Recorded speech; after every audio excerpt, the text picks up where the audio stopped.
Bienvenidos amigos de EWTN y de Radio Católica Mundial a este nuevo programa, esta nueva edición del programa especial que estamos transmitiendo día a día desde aquí, desde Roma, desde el Vaticano, desde el corazón de la cristiandad, para seguir los eventos del Sínodo de los Obispos sobre los jóvenes, la fe y el camino vocacional. Estoy en esta noche fresca de Roma con mi colega y hermano Enrique Elías Dupuy, y estoy con un invitado muy especial, Monseñor Miguel Ángel Nguema. Él es obispo en Guinea Ecuatorial, salesiano, y que ha trabajado durante mucho tiempo con los jóvenes de África. Monseñor, bienvenido al programa. Muchísimas gracias. Buenas noches a todos. Sí, sí. Monseñor, para comenzar con el programa, ¿usted podría contarnos un poco su experiencia con la pastoral juvenil, una de las razones por las cuales sus hermanos obispos lo han querido acá en el Sínodo de los Jóvenes? Sí, sí. Evidentemente que cuando se habla de Salesiano de Don Bosco, se ve detrás ya la cuestión juvenil. Y así, desde el año 2000, que fui ordenado sacerdote, mis superiores me mandaron como el coordinador de pastoral juvenil en una parroquia grande de un suburbio ahí del Congo, que se llama Tietie, en Punta Negra. Y de ahí, 4 años después, ya me llamaron para ser el coordinador de pastoral juvenil a nivel de toda la provincia, que llamamos delegado de pastoral juvenil. Y allí, pues, comencé con este mundo juvenil más de cerca. Y 4 años más tarde también me pidieron que coordinara el equipo de coordinación de pastoral juvenil en toda África y Madagascar. Y de ahí toda esta mi experiencia. Sí, sí. Hasta cuando me nombran provincial en el año 2014, entonces yo tengo que ir al encuentro de muchos jóvenes porque hay que visitar comunidades al frente de las cuales están los hermanos que llevan la dinámica juvenil, sea en las escuelas, en los oratorios, centros juveniles o en las parroquias. La pregunta sí, que me dijiste que ibas a hacerle sobre si los obispos africanos se están reuniendo para conversar. Sí, no quería, por un lado le digo, le tengo una gran admiración a los salesianos, a Don Bosco, lo quiero muchísimo. Fue de los primeros santos que conocí después de mi conversión. Sé lo que significa un salesiano para los jóvenes y la revolución que significó la educación de Don Bosco en el norte de Italia y en el mundo entero. Le hago esta pregunta. Sé que la preocupación y el deseo de evangelizar a los jóvenes por parte de todos los obispos africanos del sínodo es muy grande. Ustedes se han estado reuniendo después de los momentos del sínodo para tener de alguna manera una percepción común de la situación, un análisis común del documento, del Instrumentum Laboris. ¿Cómo les ha ido?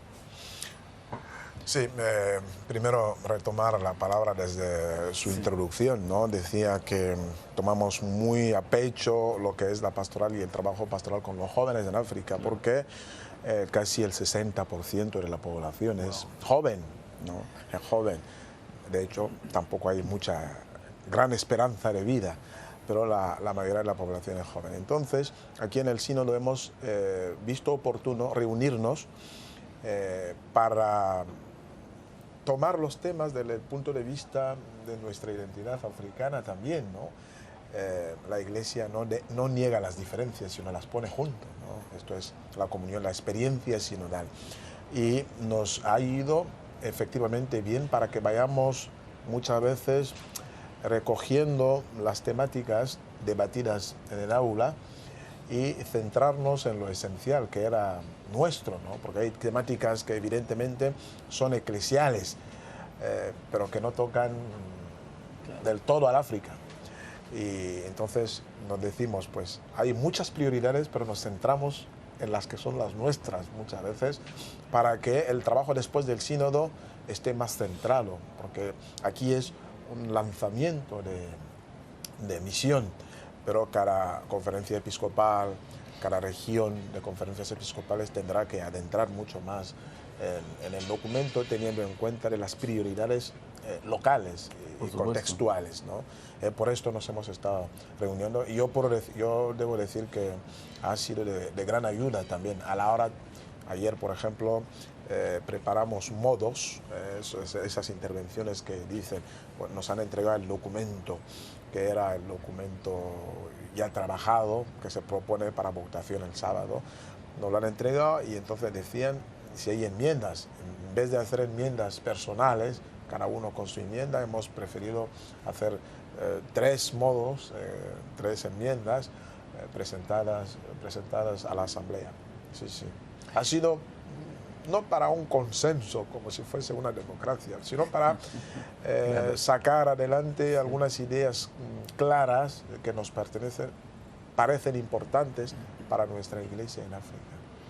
Ayer el obispo de Camerún, que está acá y que es, como nos contaba usted fuera de cámaras, que es su diócesis, que es el país vecino de su diócesis, Camerún, decía que para los obispos de África es muy importante mantener los valores de la fe católica y los valores tradicionales que muchas veces coinciden culturalmente, sí, ¿no? Y que los nuevos movimientos culturales, especialmente el movimiento secularista, afecta también al continente africano y que por esa razón los obispos no quieren una fe licuada, quieren hacerle una propuesta firme a los jóvenes de su propio país, a pesar de todas las dificultades que los jóvenes viven por la influencia de esta cultura dominante. En ese contexto, Monseñor, ¿cómo ha sido su propuesta o su intervención en todo este proceso sinodal, desde su primera intervención de 4 minutos hasta los aportes que ha ido haciendo a lo largo de la discusión sobre el documento final? Ya. En ese sentido, yo creo efectivamente que tenemos valores a nivel de las culturas africanas, porque tampoco hay una cultura africana, pero coincidimos en ciertos elementos, como el elemento típico de la familia. La familia es algo muy, muy, muy importante para nosotros y estamos viendo que en la cultura posmoderna pues está un poco como licuando la familia, ¿no?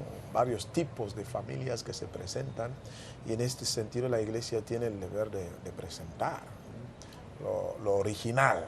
La familia, Jesús también se encarnó en una familia, con un padre y con una madre, ¿no? Y esto es lo que tenemos que defender mucho, porque en África te puedes encontrar con situaciones, hoy por hoy, la situación del divorcio se hace más frecuente, como si la relación se concibe ya como algo temporal, ¿no? O otros que no se deciden a comprometerse definitivamente y viven lo que llamamos matrimonio, el ensayo de matrimonio, ¿no? Claro. Entonces son mentalidades que la Iglesia tiene que ir evangelizando, proponiendo la correcta doctrina de lo que es la relación matrimonial. Y entonces, desde esta perspectiva, pues también hemos ido viendo, por ejemplo, en África para nosotros es muy preocupante la cuestión de la corrupción. Y a veces se cambian estructuras, mientras que la principal estructura es la mente humana.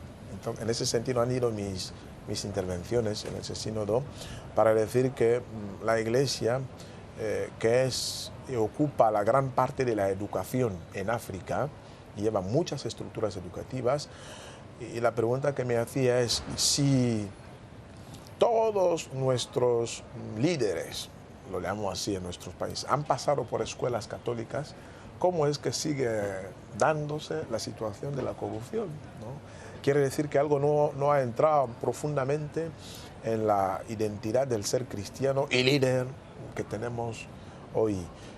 Y por eso yo proponía, revisemos un poco nuestra propuesta educativa en las escuelas para que no formemos simplemente la cabeza, que formemos el corazón y la conciencia de la persona.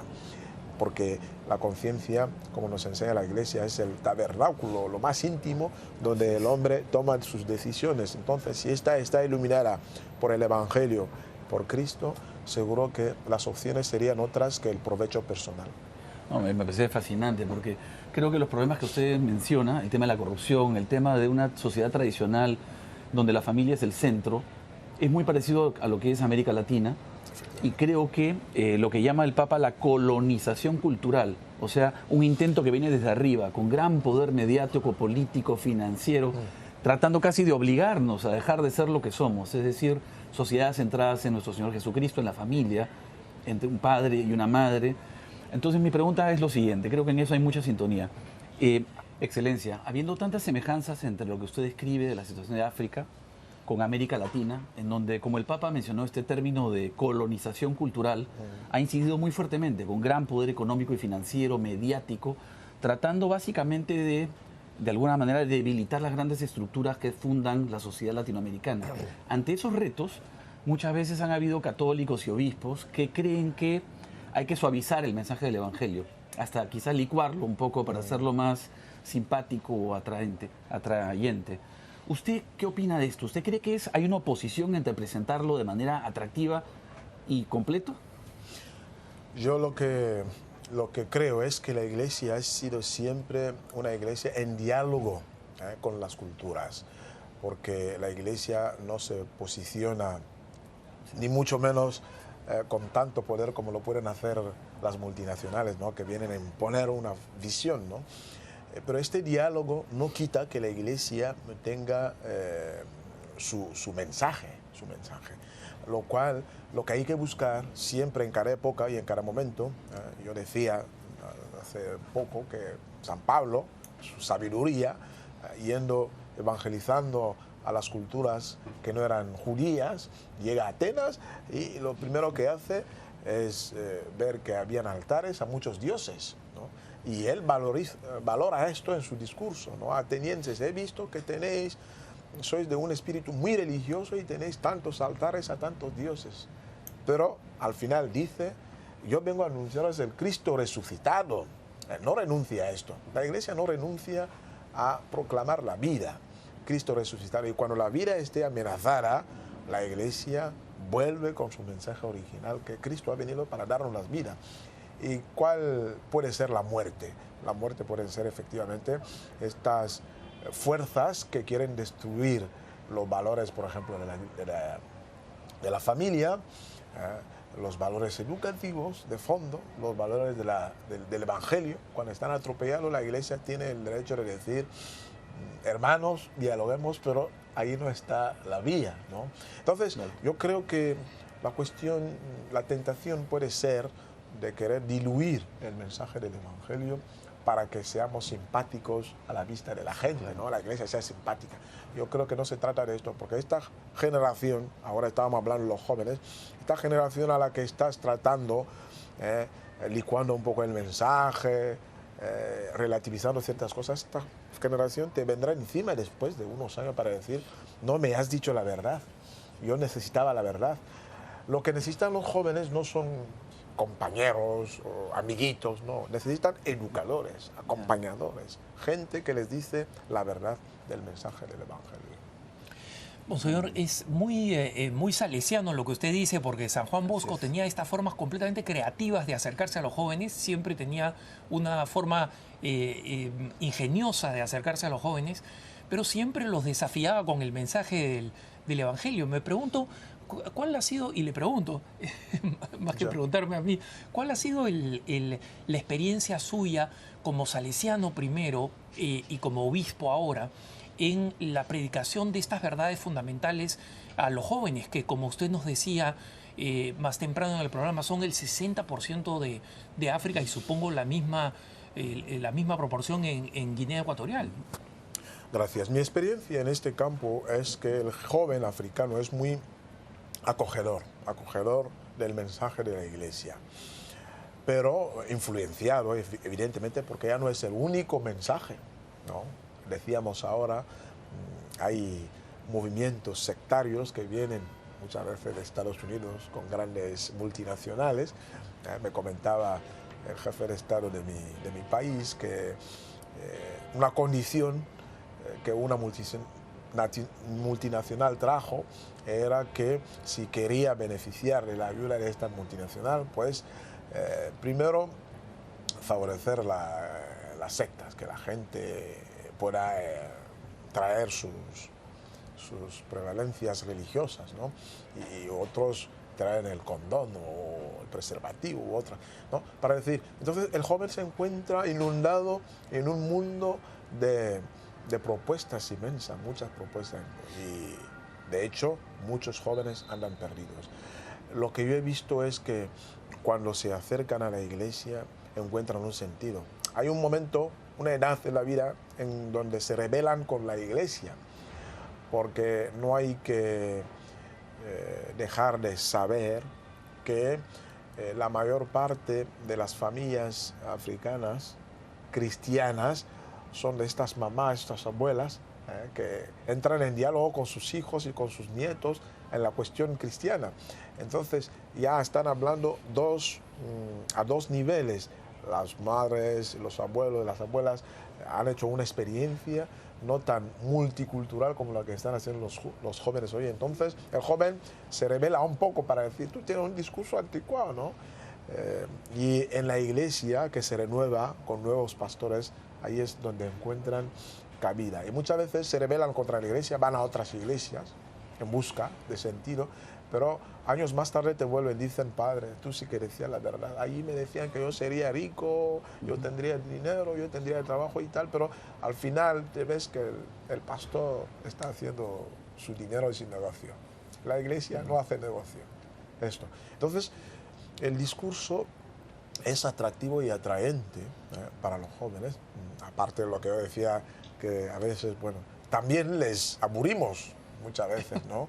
Cuando el discurso nuestro es más bien de citar códigos doctrinales, de derecho canónico y tal, el chico está ahí, que no toca su vida, ¿no? Claro. En esto necesitamos, como dicen los italianos, aggiornamento, la puesta al día, ¿no? de la capacidad de entrar en diálogo y en empatía con los jóvenes para que acojan mejor el mensaje. Qué bonito, porque eso es aparte un elemento central del carisma de Don Bosco, que impresionante, ¿no? Él decía, Don Bosco decía, hay que partir de lo que los jóvenes aman para después llevarles a Cristo. Qué bonito. Monseñor, hablando un poco de estas expectativas de los obispos de África, las suyas, como obispo de Guinea Ecuatorial, respecto del sínodo, supongo yo que están en busca de un impulso, de una renovación, como usted decía, de esta actualización de la pastoral juvenil.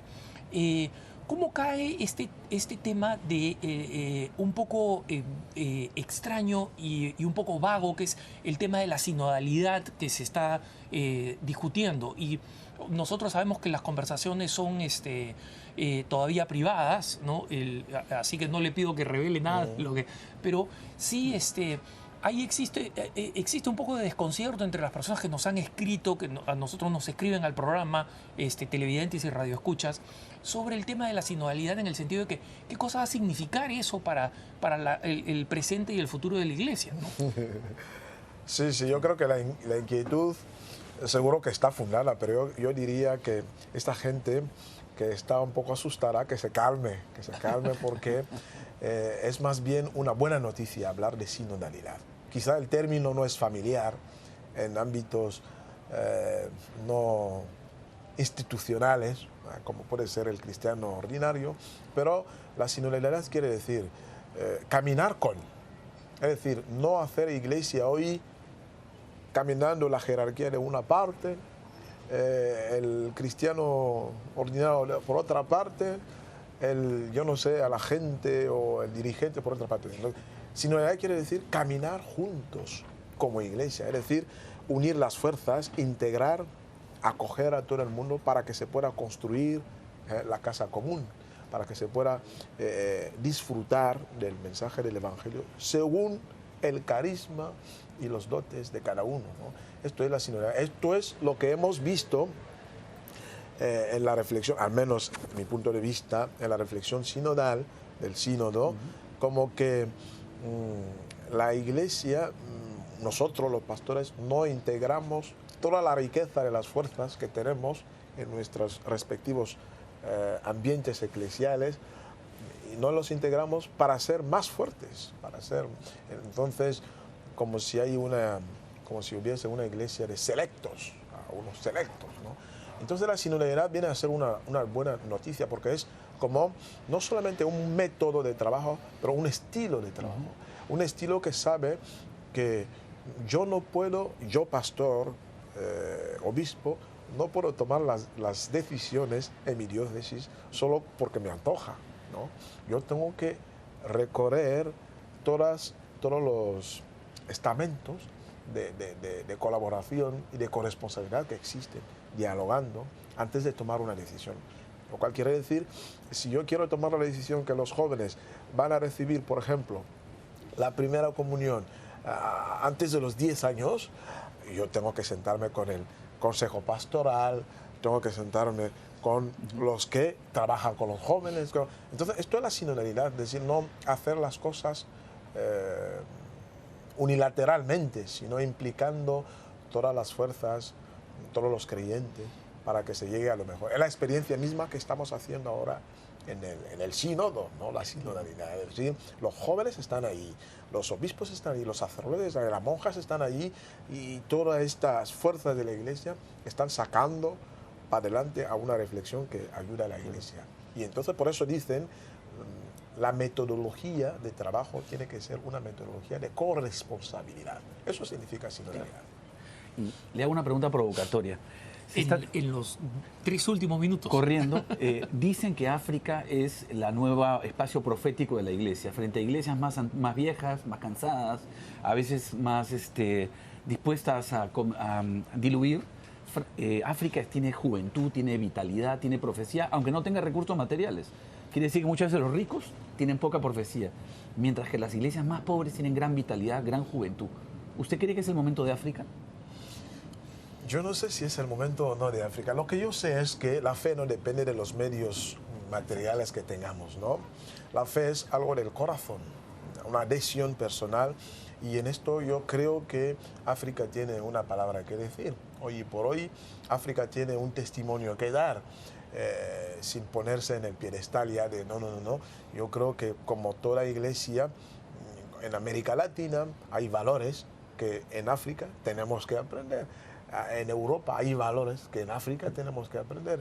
Y este contexto, ahora volvemos a lo sinodal. Cuanto más la iglesia sea sinodal, de enriquecerse con los valores o las vivencias o las experiencias de otras iglesias, pues yo creo que la iglesia irá sacando cada vez más provecho y haciendo cada vez más santos en nuestras sociedades. Esto es lo que yo creo. El tiempo de África, no sé si es hoy o mañana, todo esto depende de Dios, pero estamos todos en actitud de profecía, en Europa, en América Latina, en África, y Dios nunca abandona a su iglesia, siempre suscita un pequeño núcleo, como en el Antiguo Testamento se hablaba del pequeño resto de Israel. ¿Dónde estaría el pequeño resto de Israel hoy? Pues yo creo que es el camino de la iglesia que estamos haciendo. Muchas gracias, monseñor. Le deseamos lo mejor en estos días que le quedan de trabajo, este par de días que van a ser bastante intensos. Ha sido muy encantador el poder compartir con vosotros esta mesa. Dios los bendiga a todos. Sí. Muchas gracias, monseñor. Eso ha sido todo por hoy, hermanas y hermanos. Mañana seguiremos transmitiendo en vivo y en directo desde Roma. Soy Alejandro Bermúdez con mi colega Enrique Elías Dupuy, y nosotros los dejamos en compañía de la mejor programación católica EWTN y Radio Católica Mundial. No se olviden de escribirnos a ewtnnoticias@ewtn.com, ewtnnoticias@ewtn.com. Nos han preguntado a través del correo electrónico dónde se va a encontrar el documento final. En la página del Vaticano y en asiprensa.com vamos a tener el documento tan pronto la Santa Sede lo haga público. Así que gracias por habernos acompañado, que el Señor los bendiga y hasta mañana.